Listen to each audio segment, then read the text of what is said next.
I do want to first of all thank everybody for being here today. And I do hope everyone is staying cool out there. Now, despite this very unusual heat wave that we've been experiencing, summertime activities like sunbathing, picnic, playing team sports have long been popular in Central Park. Now, while it's great for those of us who might, certainly enjoy being out in the full sun, the more intense summer heat, I think, means finding shade is going to be critical for our health. So today on our tour, we are going to be taking a little short walk along 72nd Street, and we're going to discover some of the more popular and interesting places to take a break from the sunlight. So again, as always, before we begin, we're going to start off with the Zoom control. So feel free to use the chat feature on your Zoom control bar if you have any comments. You can also use the Q&A feature to ask any questions. My colleague Carla is going to be on the back end, and she'll answer any questions that you folks might have. You'll also be invited to participate in some polls. You will see them pop up on your screen at some point, and I'll share the results once everyone has voted on these polls. And of course, our mission here at the Conservancy is to preserve and celebrate Central Park as a sanctuary from the pace and pressures of city life, enhancing the enjoyment and well-being of all. So let's go ahead and get started. So as we all know, Central Park is a haven for those looking to beat the heat in the streets of New York during the summer. Every year, as many of us might be all too familiar with, grassy meadows like the Great Lawn or the Sheep Meadow, they do tend to fill up with thousands of visitors.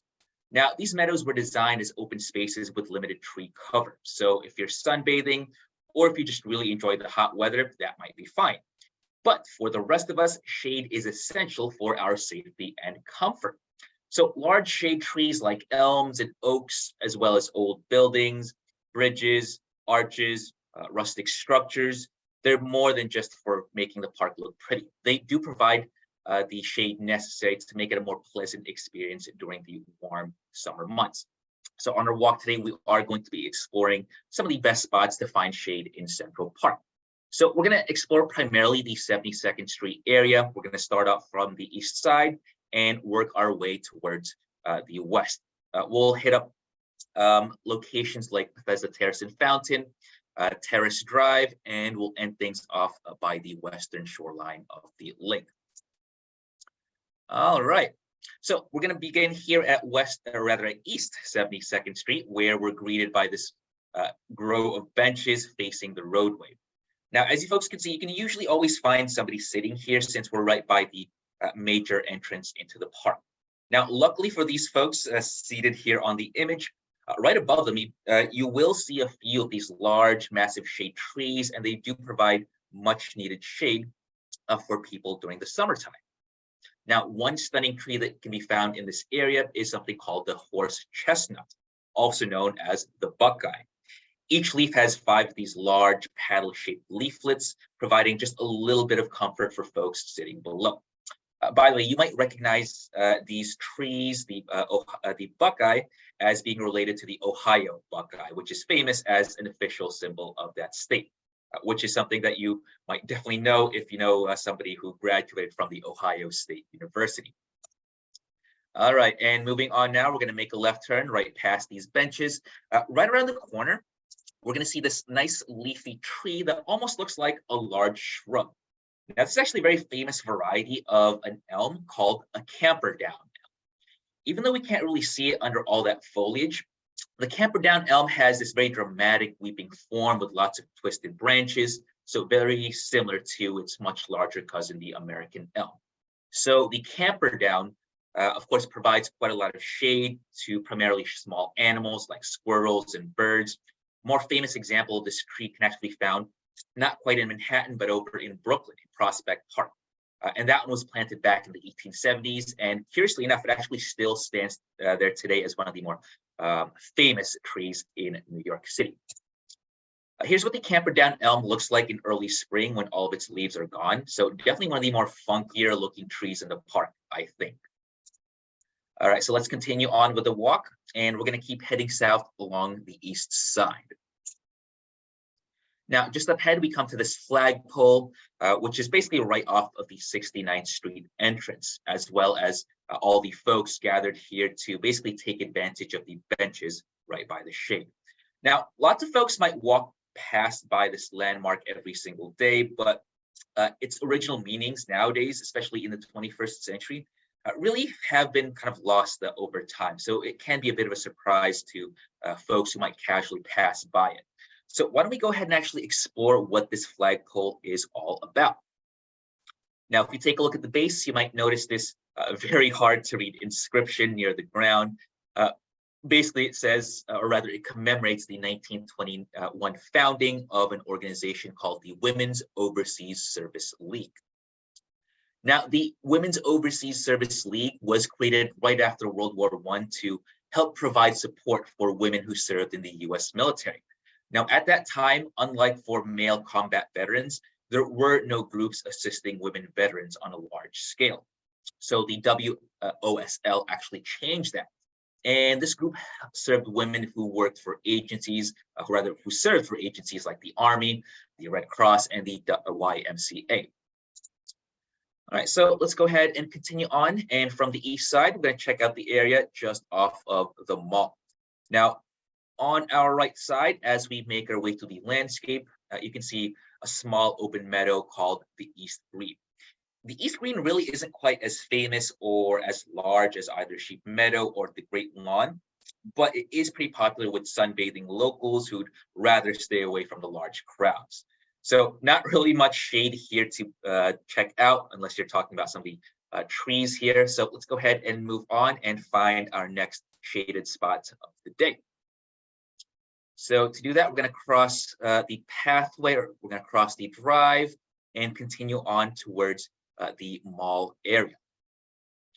Now, just right around the corner, south of Rumsey Playfield, we come to a series of these stone plaques. Now, just like the flagpole that was donated by the WOSL that we saw earlier, this one actually commemorates folks who also died during World War I. Now, you'll find 14 of these plaques in total, and each one is going to represent a company within the 77th Division of the 307th Infantry Regiment, which fought valiantly during the First World War. Now, these soldiers were collectively called the Lost Battalion for the incredible hardships that they faced in combat during the Battle of the Argonne in France. Now, the 77th was made up of young men, primarily from immigrant working class neighborhoods in New York City. And it's often said that because many of these soldiers grew up on the rough and tumble streets of places like the Lower East Side, it was said that they were natural-born fighters. Now, in October of 1918, during the Battle of Argonne, 554 of these men, representing 9 different companies, held their ground against German troops who surrounded them from all sides, barraging them with artillery, gunfire, and even flamethrowers. Now, after 6 days, only 194 remained, but not without buying enough time for American reinforcements to eventually push through and save the day. Now, since 1922, the soldiers of the Lost Battalion have been collectively immortalized with these bronze plaques. Now, if we carefully take a look at one of the plaques, you might notice that it says Memorial Tree up at the top. And that's because initially, you would have found 16 of these oak trees planted here alongside the memorials. And essentially, they provided shade to anyone who came to pay their respects. Unfortunately, over time, some of the oaks have either died or they have been removed. But, however, the plaques still remain as reminders of the very valiant efforts of these young men from the city of New York. All right, folks, so let's move on now. And as we meander through the winding paths of the mall, we can see the twisting branches of the American elm trees. Now, as we know from our previous weekly walks and our previous tours, American elms are, of course, the favorite trees of Frederick Law Olmsted and Calvert Vaux, the park founders, especially right here in the mall area, since their large, massive limbs basically allow for a ton of shade within the park. Of course, walking outside in the summer heat can really take its toll on the unsuspecting park goer. Now, during these very crucial months, heat-related illnesses like heat stroke can be very deadly, especially now with record-breaking global temperatures. That's why we actually suggest folks bring a water bottle with them when visiting during the summer, and to, of course, take frequent breaks and rests in the shade. If you somehow were to forget your water bottle, that of course is no problem. You can always take advantage of the many drinking water fountains dotting Central Park. All right, folks. And speaking of water fountains and just generally staying cool in the heat, why don't we go ahead and pause right here so we can do our poll of the day. So let's go ahead and launch this poll.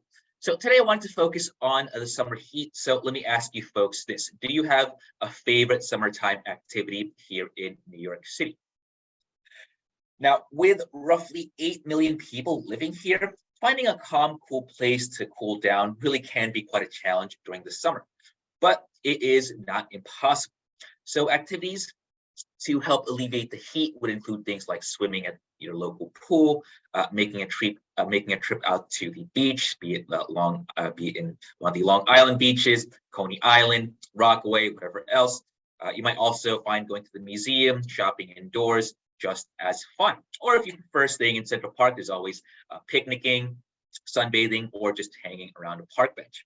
So let us know what you folks like to do in the chat if none of these kind of pique your interest. All right, so it kind of looks like most of us have voted. So let's go ahead and end off our poll and share those results. And looks like a good chunk of us, roughly about 41%, we like to do things like walking around a museum. And that, of course, makes sense since we have both the American Museum of Natural History as well as the Metropolitan Museum of Art, and literally a half a dozen or more other major cultural institutions just outside of the boundaries of the park. At close second is relaxing under the shade of a tree, whereas number 3, about 10% of you say that going to the beach as well as staying home in the AC is your preferred activity. Mine is actually the last one, staying home in the AC. I do like being outside, but probably not when it's like 100 degrees out. Okay, folks, let's go ahead and continue on with our walk. And let's go ahead now and move on with our walk. So from here, we're gonna continue in a northwestern direction towards the open air concert ground, dotting the north end of the mall. So right under the shade of this large elm tree, on our left-hand side, we'll read by the bust of one of history's most famous composers, Ludwig van Beethoven. So the statue was donated to us in 1884 by a group called the German American Choir Society, which was a very popular musical act that frequently played here during this era. Today, Beethoven is dwarfed by the elm in front of it, almost as if it now occupies a slightly less prominent location on the concert ground. However, before 1923, with the construction of the nearby Naumburg bandshell, Beethoven actually sat a little bit closer towards the center of the mall, where his very stern gaze watched over crowds as they passed through in a more accessible spot. So he eventually was then moved here to make way for the brand new structure. That, of course, was the Naumburg bandshell. Okay, folks, so moving on from the mall, we're going to walk north just a little bit and explore Bethesda Terrace, and then continue on with our walk. So first, why don't we go ahead and make our way down these steps towards the lower level of Bethesda Terrace, and we'll follow the crowd as we do so. Now, arriving downstairs, we can see that we've now made it to an area called the Arcade, which is, I think, one of the most heavily decorated areas in all the park, and definitely one of the more stunning areas to see. So in this area, you can admire a number of fantastical ornamental features like the Minton tile ceiling. You can see the frescoes off in the background by the walls, and of course the neoclassical arches. While it looks absolutely stunning, really quite beautiful, the arcade was also designed with a more utilitarian aspect in mind. The arcade was actually meant to provide shelter during times of rain, snow, hail, or in our case, extremely sunny weather. In fact, on some of our guided walking tours through Bethesda Terrace in the summertime, folks will often come up to me basically commenting on how much cooler it is down here compared to just a few feet outside by the sun. And much of that insulating property actually comes from the New Brunswick sandstone, which helps keep that cool air in. All right, folks, and from here, we're going to head back upstairs and continue walking west along the drive. Now, thankfully for us, the roadway is going to be lined with lots of large, older trees, and these do provide plenty of shade for everyone. Now, most of these are common plantings like London planes and pin oaks, which you'll find pretty much all throughout the park, so nothing too special about those trees. However, if you walk just a little bit further down, you're going to find a tree called a catalpa tree. You'll basically recognize it with its very large circular growth at the center, and this is called a burl. This famous tree probably is one of my favorite along the drive, just because it's so distinctive. To me, it almost looks like a giant wheel greeting folks as they pass through on their way towards Bethesda Terrace. During the summertime, you might also notice these growths on the catalpa that almost look like long string beans. Now, these are actually the seed pods of the catalpa tree. Early Americans actually used them for treating bronchial infections, asthma, coughs, and since they grow natively throughout the southeast of the country, they were commonly prescribed to folks. All right, and up ahead, we can see the volunteer kiosk with strawberry fields behind it. Of course, this kiosk is often staffed with our lovely and very helpful volunteers. So we're going to make a right turn at the pathway, and we'll end things off at the shoreline. So right down the road, we come to one of the many rustic wooden pergolas of Central Park. This basically covers a very small portion of the pathway, essentially giving folks much needed relief from the sun while walking around. Now, these were designed not only to provide shade, but of course also to allow the wisteria vines something to climb onto. You can see the wisteria pretty much covering the entire structure. Now, here is actually a close-up of one of the woody vines of the wisteria plant.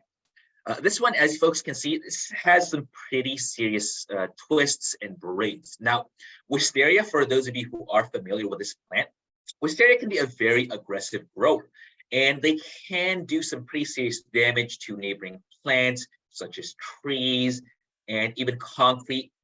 They can very easily destroy those things, unless they have a pergola to climb onto. Now, as long as they are given structural support, and as long as they're pruned, maintained periodically, they can add an incredible touch of beauty to the landscape. And best of all, during the springtime, they even provide these nice, lovely, incredible blooms. All right, and nearby, we are now looking east towards Bow Bridge. And as always, another stunningly perfect, beautiful summer day by the lake, perfectly framed by the shoreline plantings. All right, folks, so with this picture perfect view, we're going to end things off for today. Now, don't forget to check out some of our other tours and programs on our website. This week, we also have a brand new tour that we want to debut to really keep that festive summer mood going. We are going to be rolling out our Music in Central Park tour. So Ryan is actually going to take folks around the park, and he's going to highlight some of the park's musical traditions. So tickets are still available for this weekend. We have one available for Sunday at 2 p.m. Also check out next week as well at the 30th at 11 a.m. So it should be a nice little tour. So Carla will go ahead and place that in the chat section. So we do hope to actually see you on this tour. Again, you can also follow us on our social media channels, Facebook, Instagram, Twitter, and YouTube. You can use the handle at Central Park NYC to connect with us. All right, folks, so that is it for me. Now, if you have any other questions or further comments or whatever else, we're going to leave the chat room open for a little while. But however, otherwise, from all of us here at the Central Park Conservancy, I do thank you all so much. So stay safe and be well. Have a good day, folks.